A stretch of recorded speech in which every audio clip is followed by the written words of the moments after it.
The only difference is in a gaited horse, a Tennessee Walker has a longer femur very often. Oh. That's the only difference. There's no other difference. So don't give me that BS that your horse is different. Does his neural functioning biomechanically shift to make him gaited? Sure. Does his body move the same? Absolutely. So you know I don't buy it. And nor do any of the good trainers. That's a good boy. So now what's happening is he's getting longer in his neck, but he's not getting heavy. It's light in my hand. Because his length of his neck is balanced directly with the impulsion and the push of his hind hinders. And he's starting to flex, and he's starting to release that pole.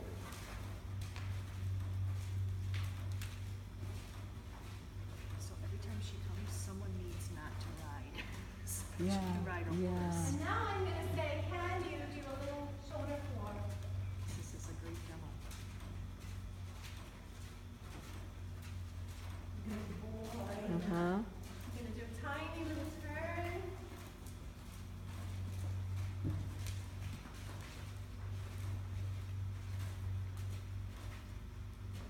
Hey, can you go straight into a shoulder floor this way?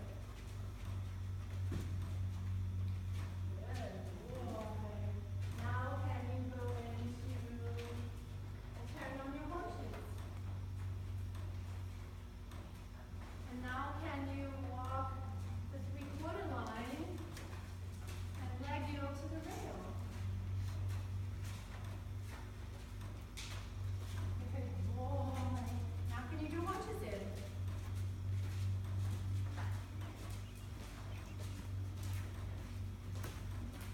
Says, oh, hunches in, that's a little tricky. But I'm really trying, just keep combing and asking with your left leg. Hey, I got it, there it is, thank you, good job. Now I straighten it. Good boy. Now can you do turn on the leg?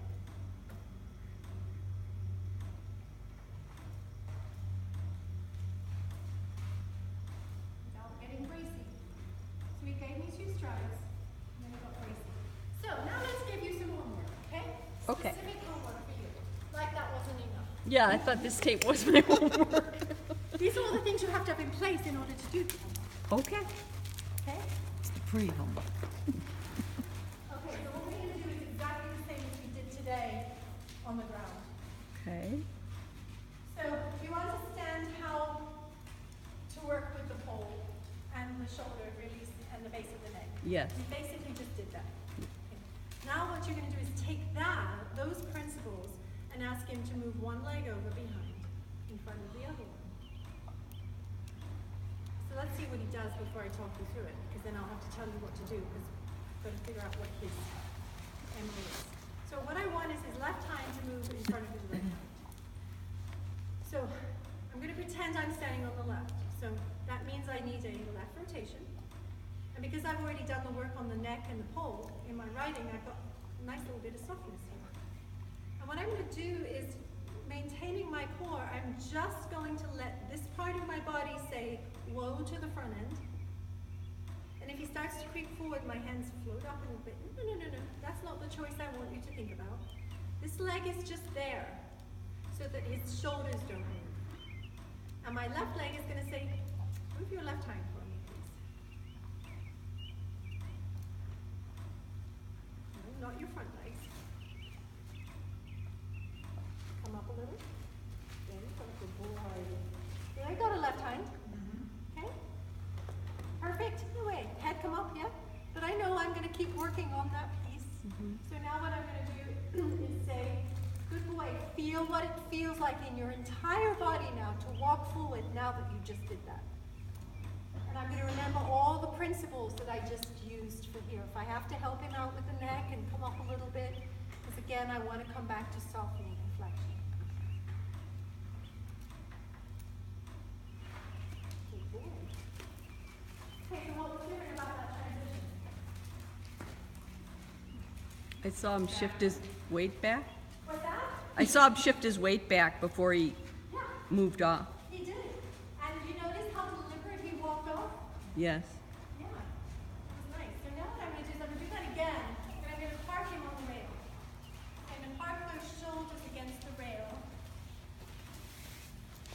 naughty boy in school. He didn't want to stop balance. I lifted my hand and said, no, I'm not pulling on you. Don't even think about thinking I'm going to do that. So, I'm going to rotate my body. Right leg's hugging him. I've got the wall to help his shoulders. My left leg is not going behind the girth because this has to move from the middle place. So I say with my left leg, I'm going to do this with my left leg, but it's only minuscule. You're not going to see it as much. So I say up, up, and you come there. Good choice. Nice boy. Very nice boy. That was a very deliberate movement, and I use the wall to help me. Because every deliberate movement they can make informs the nervous system twice as much as a non-deliberate movement. Which means if I walk him off now, his nervous system's thinking left hind, left hind, left hind, left hind, strengthen, strengthen, strengthen, strengthen, strengthen. And now we can do right hand.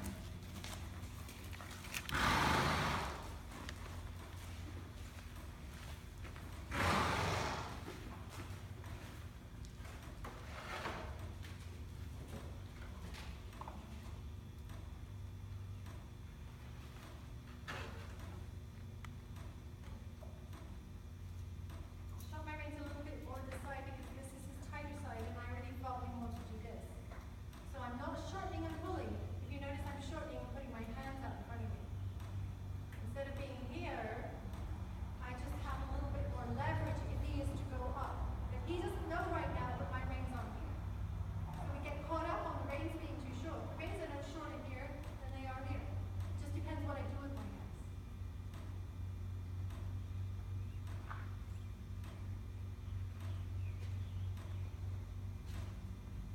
That's a good boy. There, good boy. That is lovely. I mean, he tried really hard, and I could actually feel this whole side of him just come up. What did you see? Basically what you just said. Mm-hmm. Right answer. And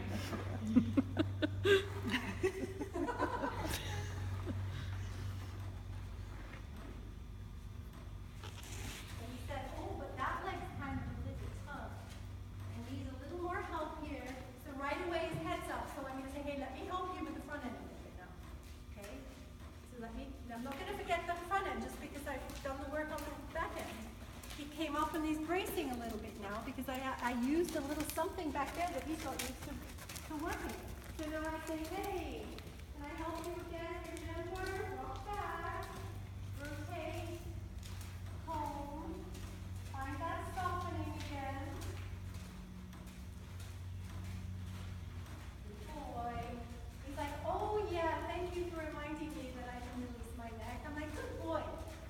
Now we're ready to do that exercise again. See, I don't want to just forget one thing just because I'm doing something else.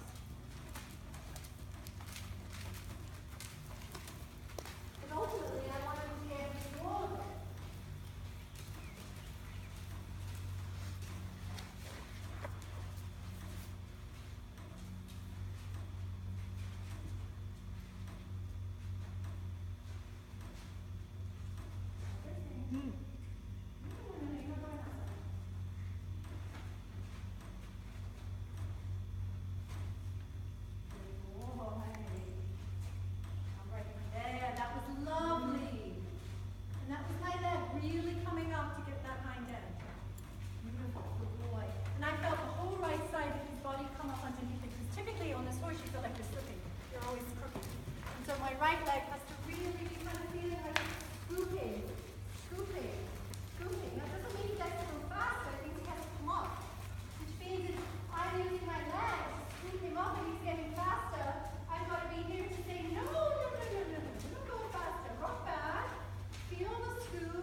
When you say feel the scoop, Well, the scoop in my leg. that's what I thought. Yeah, I just wanted to be sure. Yeah.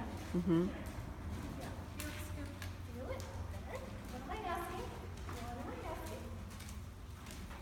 Bracing, bracing. I come off as soon as I feel the brace. I break the brace right now. I just hold me. You too busy looking outside. I'm like, let it go. I can change that without pulling or doing anything. Like, just feel what I'm doing, dude. Let it go. Let it go. There you go. Put my body, attention on his body, make him think. Good, good, good. That's beautiful. That's beautiful. Feel the scoop. No waiting. Not at all. No sideways. Think about what you're doing. You're not going outside. I'm saying this out loud because this is the conversation I'm having with him, with my body. Yeah, absolutely. There. Now come around without bracing this time. I'm already going to set him up for success by saying, forget, don't brace, don't look out the door. Good boy. There you go. It's like he's really working at this. He's like, oh, okay, because I'm talking, I'm having a conversation with him all the time. Yes. So you don't just sit up there and flap your legs. Like, okay, no. Hey, don't brace. Don't brace. Let me help you. I'm feeling you're about to brace. I'm going to come. Good boy. Well done. Good trying. Beautiful. Good boy. There we go. Nice. Don't brace left. Come on. Let me calm you. You know what I'm asking you to do. There you go. Good boy. Now let's take it this way. Okay, don't brace. Feel it, feel it, feel it. Good job. And my legs were there to say, come on, don't brace. He's like, oh, I got this. Come on, what's next, lady? All